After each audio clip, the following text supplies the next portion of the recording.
श्रियकान्ताय कल्याणनिधये निधयेतिनाम् श्रीवेङ्कटनिवासाय श्रीनिवासाय मङ्गलम् लक्ष्मी सविभ्रमालोकसुभ्रूविभ्रमचक्षुषे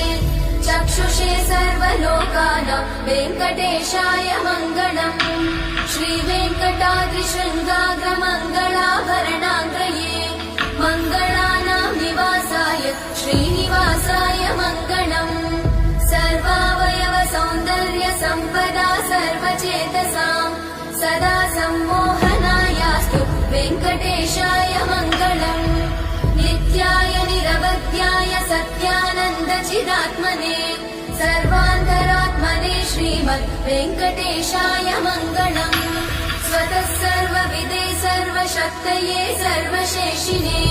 सुलभाय सुशीलाय वेङ्कटेशाय मङ्गलम्।